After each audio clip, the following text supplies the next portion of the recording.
Hello everyone, good morning to all of you. आइए आज हम लोग क्षेत्रवाद को पढ़ते हैं, जानेंगे क्षेत्रवाद क्या है और ये कहाँ पाया जाता है, इसका कारण क्या है और इसका दुष्परिणाम क्या निकलता है और फिर इस दुष्परिणाम का समाधान क्या है और फिर लास्ट में निष्कर्ष को पढ़ेंगे। तो आइए जानते हैं क्षेत्रवाद क्या है। क्षेत्रवाद आज भारत में राजनीतिक व सामाजिक जीवन में अत्यंत व्यापक घटना है। क्षेत्रवाद क्या है? भारत में राजनीतिक और सामाजिक जीवन में बहुत ही व्यापक घटना है और निकट भविष्य में भारतीय राजनीति में इस प्रवृत्ति से मुक्ति का कोई चिन्ह भी नहीं दिखाई दे रहा है। इस संबंध में डॉक्टर इकबाल नारायण ने कहा कि क्षेत्रवाद की प्रक्रिया कई आयामों वाली एक अत्यंत जटिल एवं मिश्रित व्यवस्था है जो एक साथ एक समय में भौगोलिक, आर्थिक, सांस्कृतिक, राजनैतिक एवं मनोवैज्ञानिक रूप लिए हुए है। उन्होंने भारत में क्षेत्रवाद के उदय को स्पष्ट करते हुए लिखा है कि क्षेत्रवाद के उदय की जड़ें जो है नागरिकों के मस्तिष्क में है। क्या है क्षेत्रवाद? नागरिकों के मस्तिष्क में है। हर व्यक्ति किसी न किसी रूप में दोहरे व्यक्तित्व को प्रस्तुत करता है और उसमें उपराष्ट्रवादी और राष्ट्रवादी दोनों ही प्रवृत्तियां पाई जाती है। उपराष्ट्रवादी प्रवृत्ति स्वामित्व रूप से राष्ट्रवादी प्रवृत्ति से पहले आती है। भारत की जो राजनीतिक व्यवस्था है और विकास की प्रक्रिया में यह एक अपरिहार्य तथ्य है।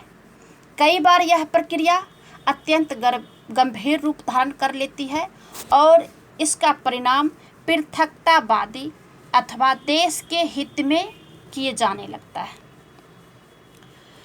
तो क्षेत्रवाद जो है, जैसे कि हम जिस राज्य में रहते हैं, जिस राज्य में जिस जिले में रहते हैं, जिस जिले में जिस जगह गांव मोहल्ला में रहते हैं, सबसे पहले प्राथमिकता हम उस क्षेत्र का देते हैं जहां पे हम निवास करते हैं और सबसे पहले हम वहीं के बारे में, अच्छाई के बारे में सोचते हैं। उसके बाद जो है हम जिला हो या राज्य, उसके बाद राष्ट्र के बारे में सोचते हैं। तो धीरे धीरे क्या हुआ कि क्षेत्रवाद जहाँ के लोग जिस जगह के हैं और वहाँ के जो माहौल है, वहाँ का जो रहन सहन है, वहाँ की जो सभ्यता संस्कृति है, जो भाषा है, लोग उसी को जो है प्राथमिकता देने लग जाते हैं। और फिर जो आसपास या दूसरे स्टेट या अदर उसके अलावे जो जगह है, वहाँ का अगर सभ्यता संस्कृति भाषा अलग है तो यहाँ पे जो है धीरे धीरे प्रतिस्पर्धा होने लगता है और धीरे धीरे जो है ये क्षेत्रवाद का रूप धारण कर लेता है। भारतीय राजनीति में क्षेत्रवाद की प्रकृति जो है या भूमिका का विवेचन इस प्रकार से किया गया है। दबाव की प्रक्रिया के रूप में क्षेत्रवाद और दूसरा है पृथकतावादी या आतंकवादी के रूप में क्षेत्रवाद।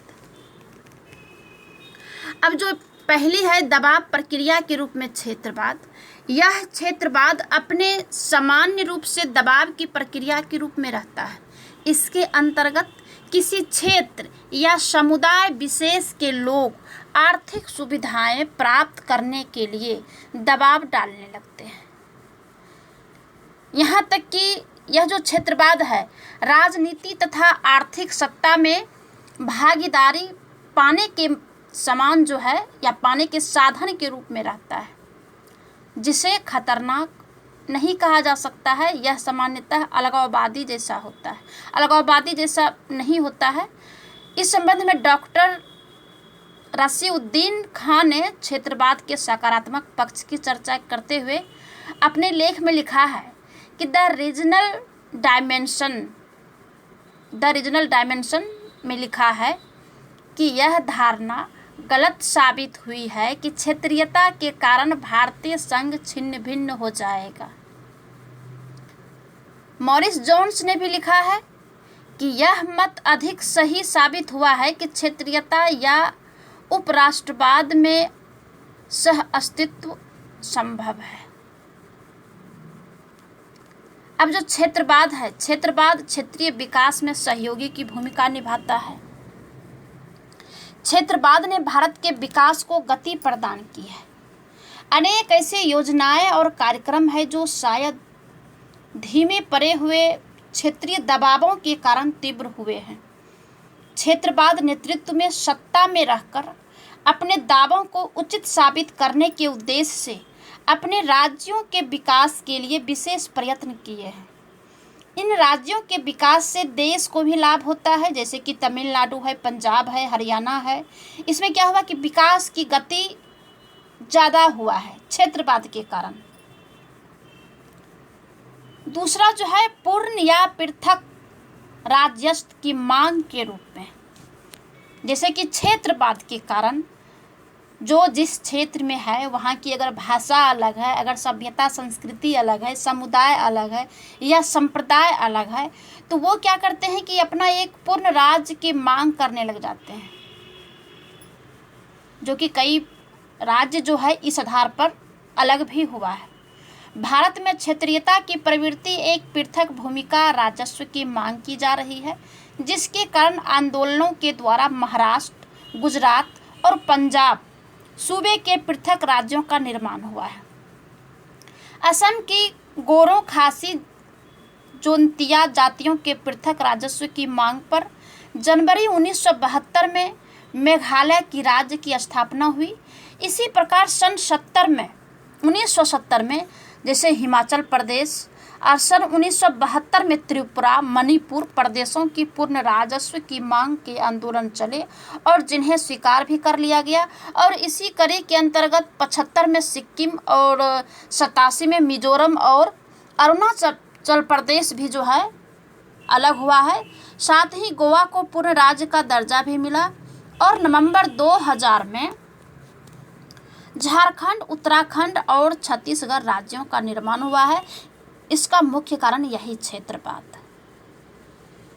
तीसरा जो है अंतर्राज्यीय विवाद के रूप में क्षेत्रवाद। एक राज्य दूसरे राज्य के बीच, अब एक देश के अंदर जो राज्य है, अब राज्यों के बीच जो विवाद होता है, ये भी एक क्षेत्रवाद के तहत ही होता है। दबाव की प्रक्रिया की भूमिका में क्षेत्रीयता का एक अन्य रूप अंतर्राज्यीय विवादों के रूप में सामने आता है। महाराष्ट्र, मैसूर के बीच बेलगांव और आसपास के क्षेत्रों के संबंध में विवाद हुआ, जिसके कारण क्या हुआ, यह अनेक बार हिंसक आंदोलन होने लगता है और हुआ भी है। चंडीगढ़ का मामला पंजाब और हरियाणा के मध्य उग्र मतभेद का कारण बनता है। नदियों के पानी और विद्युत के संबंध में भी राज्यों में मतभेद हमेशा होते रहता है। चौथी जो है ये क्षेत्रीय संगठन के रूप में क्षेत्रवाद है। क्षेत्रवाद का एक अन्य स्वरूप क्षेत्रीय संगठन का है। महाराष्ट्र में शिवसेना, असम में लचित सेना जैसे संगठन कट्टर क्षेत्रीयता में विश्वास करते हैं तथा अपने राज्यों से अन्य राज्यों के निवासियों को बाहर निकालने या उनको नौकरियों आदि की सुविधाओं से वंचित करने का हमेशा आंदोलन चलाते रहता है। असम और मणिपुर में अनेक बार उत्तर भारत के लोगों के विरुद्ध हिंसात्मक कार्यवाहियां की गई।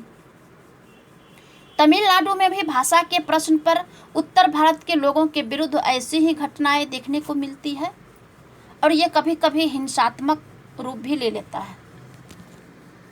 दूसरा जो था पृथकतावादी या आतंकवादी रूप में क्षेत्रवाद। तो क्षेत्रवाद का सबसे गंभीर परिणाम तब सामने आता है जब किसी राज्य का कोई भाग या क्षेत्र अलग होने की मांग करता है। भारत में भाषा, जाति, आर्थिक, राजनीतिक, सामाजिक, सांस्कृतिक, धार्मिक इत्यादि कारणों से समय समय पर पृथक राज्यों की मांग का गठन होते आया है। साथ ही पृथक होने के इस मांग ने अनेक समस्या भी पैदा की है। अब अलग समस्या क्या पैदा हुई है? पंजाब में खालिस्तान की मांग। अकाली दल ने स्वतंत्रता से पूर्व मास्टर तारा सिंह के नेतृत्व में पृथक सिख राज्य की मांग करने लगी।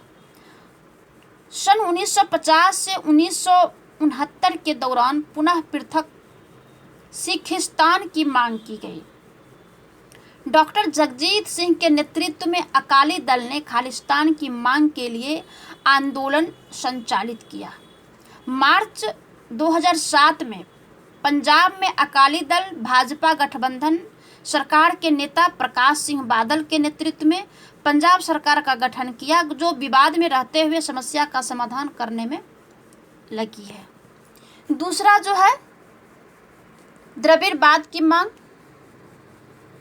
ये स्वतंत्रता के पश्चात सबसे पहले 1950 में तमिलनाडु के राजनीतिक एवं द्रविड़ मुनेत्र करगम ने मद्रास राज्य को भारतीय संघ से अलग करने की मांग की थी।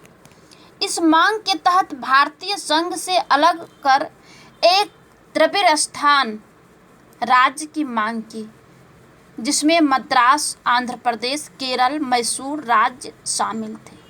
इस तरह की विघटनकारी मांगों को रोकने के लिए संविधान के 16वें संशोधन अक्टूबर 1963 में ऐसे कानून का निर्माण का अधिकार दिया, जिसके द्वारा भारत की संप्रभु और अखंडता को चुनौती देने वाले व्यक्तियों को दंडित किया जा सके। इसके साथ ही संसद या राज्य विधानमंडलों के चुनाव में भाग लेने वाले उम्मीदवारों के लिए आवश्यक कर दिया कि संविधान के प्रति निष्ठा और देश की संप्रभुता और अखंडता की रक्षा की वे पहले शपथ ले,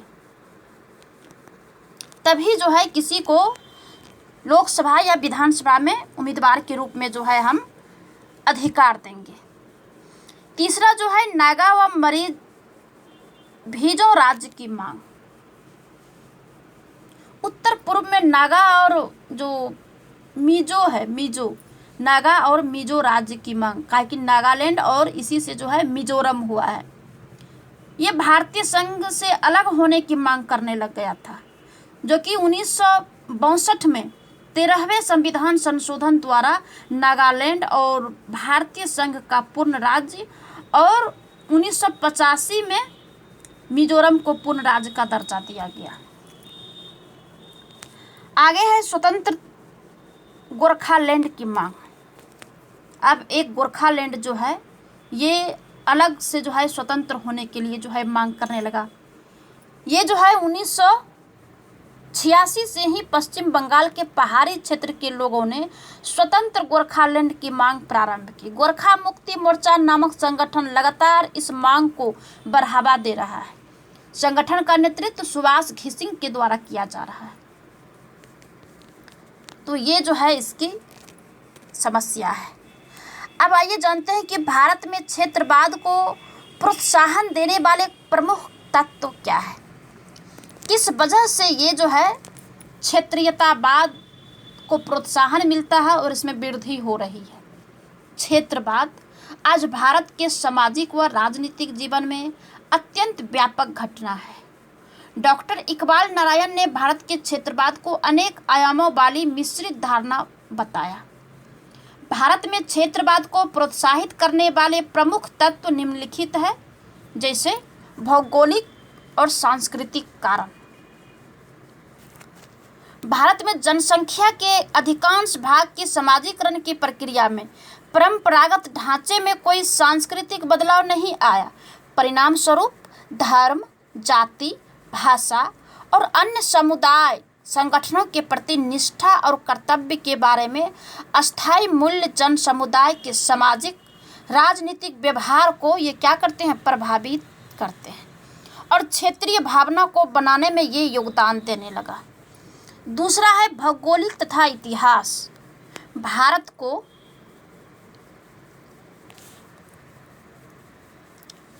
ये जो इसका जो कारण बना है क्षेत्रवाद को प्रोत्साहित देने वाला, तो ये जो इसका जो है पहला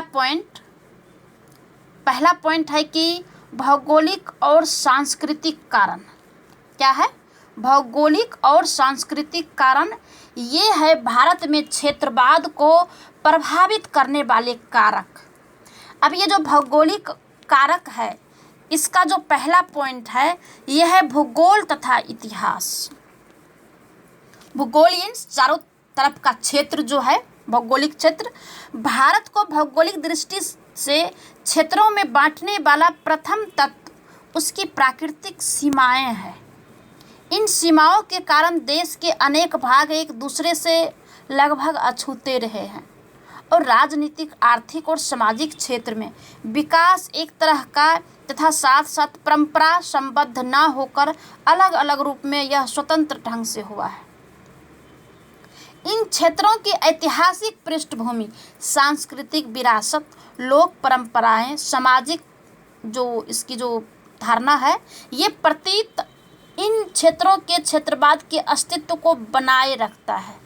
जो भौगोलिक जो इसका जो पृष्ठभूमि है और ऐतिहासिक जो पृष्ठभूमि है, ये जो है इसकी सभ्यता संस्कृति को जो है विरासत के रूप में ये मानते हैं।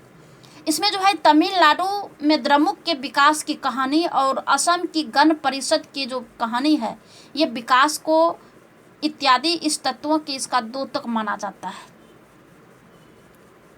जो पहला पॉइंट है भौगोलिक और ऐतिहासिक, उसमें पहला है भौगोलिक एवं इतिहास, दूसरा है धर्म। क्योंकि भूगोल ये जो क्षेत्रवाद है, क्षेत्रवाद में धर्म जो है ये क्षेत्रीयतावाद का जो प्रोत्साहन का ये प्रमुख तत्व माना जाता है। धर्म के आधार पर तो जैसा कि हम लोग जानते हैं कि 1947 में जब देश आज़ाद हुआ तो भारत से पाकिस्तान अलग हो गया। तो धर्म जो है पृथकतावादी प्रक्रियाओं को बढ़ावा देने का सबसे सरल साधन है। भारत में वर्ग एवं आर्थिक संबंधों का अभाव है, इसलिए यहाँ धर्म और अधिक शक्तिशाली हो गया है। यहाँ कुछ क्षेत्रों में अल्पसंख्यक धार्मिक संप्रदाय का केंद्रीकरण है। यह केंद्रीकरण उस क्षेत्र विशेष में सत्ता प्राप्ति की आकांक्षा जो है उसके मन में जो है उबलते रहता है। इस सत्ता प्राप्ति की आकांक्षा की पूर्ति के लिए यह समुदाय धर्म को साधन के रूप में अपनाते हैं कि हम जो है धर्म के नाम पर अलग हैं और यहाँ जो है हम इसका जो है अपने धर्म का प्रतिनिधित्व करेंगे। इसके लिए क्या करता है कि वो अलग साधन के रूप में मांग करने लग जाता है। उदाहरण के लिए पंजाब में सिखों का केंद्रीकरण, जम्मू कश्मीर में मुसलमानों का, केरल में मुसलमानों का, ईसाइयों का केरल में, और केंद्रीकरण क्षेत्रवाद की प्रक्रिया को ये जो है महत्वपूर्ण आधार प्रदान करता है। तीसरा जो है भाषा के आधार पर, भारत में 22 प्रमुख भाषा है, परंतु कोई भी एक भाषा जनसंख्या के आधे से अधिक भाग द्वारा नहीं बोली जाती है। ये जो है भाषा की विविधता अत्यधिक सुदृढ़ होती है। यह किसी क्षेत्र में भाषा के आधार पर एक रूपता पाई जाती है तो यहाँ क्या होता है, सकारात्मक और नकारात्मक दोनों ही अर्थों में क्षेत्रवाद अधिक सुदृढ़ हुआ है। सकारात्मक रूप में यह एकता की शक्ति प्रदान करती है और नकारात्मक रूप में क्या है कि भावुक आवेश और उन्माद पैदा करती है। जैसे तमिलनाडु और बंगाल का जो क्षेत्रवाद प्रमुख कारण है अलग राज्य बनने का। आगे जाति भी है। लोगों को क्षेत्रीय आधार पर संगठित करने का एक अन्य प्रमुख आधार जाति है। जब जाति आर्थिक हित या भाषाई समुदाय का धर्म के साथ जब जुड़ जाता है तब वहाँ क्या होता है, क्षेत्रवाद प्रबल हो जाता है। उदाहरण के लिए महाराष्ट्र में मराठा जाति आर्थिक हितों के साथ जुड़ गई। पंजाब में सिख धर्म और जाट जाति का जो समन्वय हो गया। तमिलनाडु में तमिल भाषा के साथ गैर ब्राह्मण जातियों ने जुड़कर एक प्रबल क्षेत्रवाद को हमारे सामने रख दिया। रजनी कोठारी ने इस संबंध में कहा था कि यद्यपि जाति व्यवस्था क्षेत्रवाद के लिए अपने आप में बहुत महत्वपूर्ण तत्व नहीं है, परंतु जहाँ यह आर्थिक हित जुड़ जाता है तो ये जो है क्षेत्रवाद को प्रबल करने में यह सहायक बन जाता है। पांचवा जो तत्व है विशिष्ट वर्ग और जनसाधारण के मध्य जो है अंतर, यानी बड़े और छोटे के बीच अंतर, गरीब और अमीर के बीच अंतर। माइनर विनर ने क्षेत्रवाद को विकसित करने वाले इस तत्व की ओर ध्यान दिलाया था। माइनर विनर ने अपने लेख में इंडिया टू पॉलिटिकल कल्चर में लिखा है कि स्वतंत्रता के पश्चात भारत में दो प्रकार की राजनीतिक संस्कृति विकसित हुई है जो समाज के विभिन्न स्तरों में सक्रिय है। इसमें से एक है सांस्कृतिक, जिला स्तर पर पाई जाती है। यह ग्रामीण तथा शहरी विस्तारशील राजनीतिक प्रक्रिया है जो राज्य विधानसभा और राज्य सरकारों और राज्य स्तर पर प्रशासन में पहुंच रही है। दूसरी जो है राजनीतिक संस्कृति का प्रभुत्व नई दिल्ली में है। राष्ट्रीय स्तर के अनेक नेता, नियोजक एवं मुख्य प्रशासनिक अधिकारी इसके प्रेरक है। इन दोनों संस्कृतियों में मतभेद क्षेत्रवाद को बढ़ावा देता है। केंद्रीय स्तर के भागीदारी द्वारा जब राज्य स्तर पर अपनी जो इसका जो है उत्तमता सौंपने के प्रयत्न किए जाते हैं तो क्या होता है कि अपनी प्रतिक्रिया के रूप में क्षेत्रवाद को ये उकसाने लगता है। दूसरा जो कारण है आर्थिक कारण। पहला क्या था? भौगोलिक कारण, जिसके अंतर्गत आ गया भौगोलिक और ऐतिहासिक, भाषा, धर्म, जाति, संप्रदाय। दूसरा जो कारण है आर्थिक कारण है। भारत में क्षेत्रवाद को बढ़ावा देने में आर्थिक और क्षेत्रीय आधार पर विकास, विषमताओं और असंतुलन का विशेष योगदान रहा है। स्वतंत्रता के बाद विकास की धीमी गति, विकास के लिए अपनाई गई नीति से उत्पन्न विरोधाभास ने क्षेत्रवाद को उद्दीप्त किया है। अब आर्थिक कारण के अंतर्गत आता है जिसमें पहला है विकास की धीमी गति। स्वतंत्रता के बाद शासन द्वारा लोगों की उन आकांक्षाओं को पूरा नहीं किया जा सका जिनको राष्ट्रीय आंदोलन के दौरान जनता में जो प्रचलित था। अभी भी भारत आर्थिक क्षेत्र में अविकसित है, स्रोत कम है, मांगे ज़्यादा है, जनसंख्या वृद्धि जो है इसको खाई के रूप में बढ़ रही है। इसका परिणाम यह होता है कि परस्पर प्रतिस्पर्धा बढ़ रही है। ये जो प्रतिस्पर्धा है व्यक्तिगत स्पर्धा से आगे बढ़कर वर्ग और क्षेत्र में बदल जाता है, जिसका ये कारण बन जाता है। दूसरा जो है विकास की नीति। भारत जो है विकास की प्रक्रिया एक मिश्रित तरीके से चल रही है। भारत में जो है विकास की प्रक्रिया मिला जुला स्थिति है। किन्हीं क्षेत्र में विकास को अगले चरण के प्रभाव सामने आ रहा है तो दूसरे क्षेत्र में यह पिछड़ रहा है। उदाहरण के लिए स्वास्थ्य और आयुर्विज्ञान के क्षेत्र में अत्यंत विकसित जानकारी अपनाने और प्रयोग करने से मृत्यु दर कम हुई है, जिससे जनसंख्या में वृद्धि हुई। दूसरी तरफ जनसंख्या की वृद्धि के अनुपात में अन्न और रोजगार के अवसरों में वृद्धि नहीं हुई है। तो ये एक विकास की नीति में कारण बन जाता है।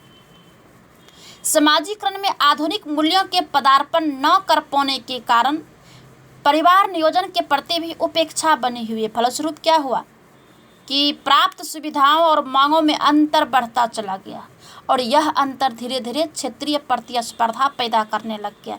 जो क्या हुआ कि क्षेत्रीय स्वायत्तता की मांग बढ़ने लगता है और दूसरी ओर अविकसित क्षेत्रों के लोग जो है केंद्र द्वारा उपेक्षा की भावना से उत्तेजित होकर अधिक सहायता के लिए क्षेत्रीय आधार पर संगठित हो जाता है, जैसे कि तेलंगाना का क्षेत्रवाद हुआ है। दूसरा जो कारण है विकास राशि का दुरुपयोग। ये तीसरा कारण है।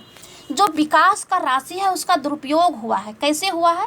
जहां भ्रष्टाचार और राज्य सरकार की विकास के प्रति उदासीनता है, उनकी यथास्थिति की नीति और अदूरदर्शिता से जो विकास की राशि है उसका दुरुपयोग नहीं हो पाता है, उसका सदुपयोग नहीं हो पाता है, उसका दुरुपयोग होता है। परिणाम स्वरूप क्या होता है कि उस राज्य में क्षेत्रवाद, अलगाववाद, आतंकवाद जैसे विकास को प्रश्रय मिलने लगता है और उसमें वृद्धि होने लगता है। चौथा जो है क्षेत्रीय असंतुलन। भारत में क्षेत्रीय असंतुलन और असमानता ये जो है सबसे बड़ी क्षेत्रीयता का कारण है। भारत में पर्याप्त क्षेत्रीय असंतुलन को दूर करने के लिए संकल्प को दोहराया जा रहा है। कुछ प्रयास भी किए गए हैं, लेकिन कहीं कहीं यह क्षेत्रीय असंतुलन बढ़ा है तो कहीं जो है घटा है। इसके दो प्रमुख तत्व बताए हैं, जिसमें कि पहला है उदारवादी लोकतांत्रिक प्रणाली। इसमें क्या होता है कि स्रोतों का बंटवारा मद, शक्ति, राजनीतिक प्रभाव और दबाव के अंतर्गत ये जो होता है विकसित क्षेत्र अपनी क्षमता के आधार पर और भी स्रोतों का एक बड़ा भाग प्राप्त हो रहा है। दूसरा कारण है कि उत्पादन में वृद्धि की गति में कमी। इसी कमी के कारण मांग और पूर्ति का अंतर बढ़ जाता है और इस उत्पादन वृद्धि की तुरंत पूर्ति की आवश्यकता के कारण लंबी अवधि की योजनाएं छूट रही है। और क्या होता है कि राशि उत्पादन में वृद्धि हो रही है। ये जो है क्षेत्रीय असंतुलन है।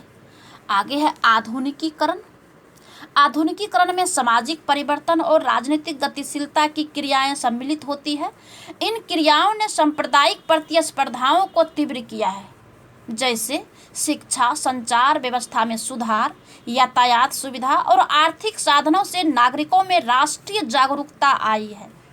इसके साथ ही इन लोगों में नागरिकों, समुदायों, क्षेत्रों और वर्गों में उपस्थित असमानता का ज्ञान भी हुआ है। जब आधुनिकीकरण ही है तो आधुनिकीकरण में तो सारा ज्ञान आदमी को हो रहा है। इससे आकांक्षाएं बढ़ रही है और आकांक्षाओं को पूरा ना होने पर उसमें निराश आती है और होता क्या है कि क्षेत्रीयता पूरी तरह से जो है ये मुद्दा बन जाता है।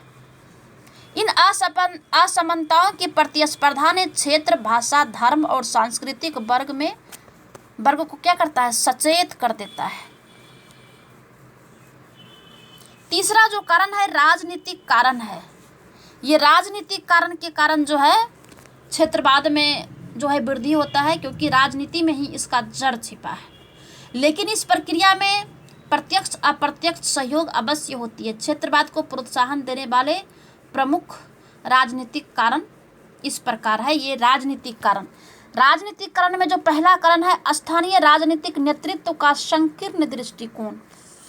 जो भारत में स्वतंत्रता के बाद जो राजनीति में स्थानीय स्तर पर कम शिक्षित, परंपरावादी और सीमित हित के दृष्टिकोण रखने वाले जो लोग हैं वो सत्ता में आए और इन लोगों ने अपनी राजनीतिक महत्वाकांक्षा की पूर्ति के लिए जाति, धर्म, क्षेत्र और समुदाय को अधिक उपयोग किया। और यही उपयोग के बल पर इन्होंने क्या किया कि राजनीति में आता है। और भारतीय नेताओं ने यह प्रवृत्ति राष्ट्रीय स्तर के नेताओं में भी समय समय पर देखने को मिलता है। राजनीति में लोग जो है जाति, धर्म, संप्रदाय, क्षेत्रवाद, भाषा, इन सब के वजह से इन सबको जो है ऐसा मुद्दा ये लोग खुद बना देता है और ये लोग सत्ता में आता है, जिसका कि ये एक प्रमुख कारण है। दूसरा है सत्ता प्राप्ति के लिए राजनीतिक दलों के आंतरिक संघर्ष। राष्ट्रीय स्तर के राजनीतिक दलों ने आंतरिक संघर्ष को पीछे यही प्रवृत्ति काम कर रही है। राष्ट्र स्तर पर यानी देश के लेवल पर, केंद्र लेवल पर ये राजनीतिक दल जो है ये आंतरिक रूप से संघर्ष करते रहता है। धर्म, जाति, वर्ग, संप्रदाय, और इसके वजह से क्या होता है कि ये लोग आगे बढ़ते। उदाहरण के लिए कांग्रेस की आंतरिक मतभेद ने तेलंगाना को नवजीवन प्रदान किया। महाराष्ट्र में शिवसेना की सफलता के पीछे कांग्रेस का आंतरिक संघर्ष है। तीसरा जो है विरोधी दलों की क्षेत्रवाद की नीति। अब जो भारत में विरोधी दल की राजनीति ने भी क्षेत्रवाद को बढ़ाने में सहयोग किया है, क्योंकि जो विपक्ष के नेता है या जो सत्ता में है या जो सत्ता में नहीं है उसका जो है वो क्षेत्रवाद को बढ़ाने में सबसे बड़ा उसका हाथ है। जैसे साम्यवादी दल द्वारा बंगाल में क्षेत्रवाद का समर्थन करना, प्रादेशिक दलों जैसे कि डीएमके, अकाली दल, तेलुगु देशम, नेशनल कांग्रेस, ये सब क्या है, गण परिषद, शिवसेना, ये सब राजनीतिक कारण है क्षेत्रवाद को बढ़ाने में। चौथा जो कारण है मनोवैज्ञानिक कारण। क्षेत्रवाद के उदय की जड़ें नागरिकों के मस्तिष्क में है। हर व्यक्ति में जो है उपराष्ट्रवादी और राष्ट्रवादी दोनों ही प्रवृत्ति पाई जाती है। जैसा कि इकबाल ने पहले ही कहा है, पहले पेज में ही हम बताए कि उपराष्ट्रवादी प्रवृत्ति क्या होता है कि स्वाभाविक रूप से राष्ट्रवादी प्रवृत्ति से पहले आती है। और भारत में इस उपराष्ट्रवादी प्रवृत्ति ने विकसित होने के अनेक कारण जैसे बताए, एकीकरण और राजनीतिक विकेंद्रीकरण की असफलता। ये जो मनोवैज्ञानिक कारण है इसका पहला जो पॉइंट है एकीकरण और राजनीतिक विकेंद्रीकरण की असफलता। राष्ट्रीय एकीकरण और राजनीतिक विकेंद्रीकरण की समस्या को सुलझाने में यह असफल रहा है और इन संशय ने व्यक्तियों की उपराष्ट्रवादी प्रवृत्ति को बढ़ाया है। दूसरा है अत्यधिक केंद्रीकरण। स्वतंत्रता के पहले राष्ट्रीय आंदोलन में राष्ट्रीय नेताओं ने संघीय शासन प्रणाली, राज्यों की स्वायत्तता और राजनीतिक विकेंद्रीकरण, भाषा के आधार पर गठन की बात कही थी, लेकिन विभाजन से भयभीत नेताओं के राष्ट्रीय नेतृत्व में सत्ता के विकेंद्रीकरण के प्रति अधिक रुचि पैदा हुई और संविधान में भी केंद्रीकरण की प्रवृत्ति को अधिक महत्व दिया है। बाद में अनावश्यक कारणों से केंद्र द्वारा राज्यों के सीमित अधिकारों में भी हस्तक्षेप किया जाने लगा। इससे क्या हुआ? अल्पसंख्यक समुदाय, विशेष भाषाई समुदाय के मन में यह संशय पैदा हो गया कि स्वतंत्र भारत में अनेक सांस्कृतिक अस्तित्व को सामना करने में जो है ये तुला हुआ था। अब जो इसका परिणाम है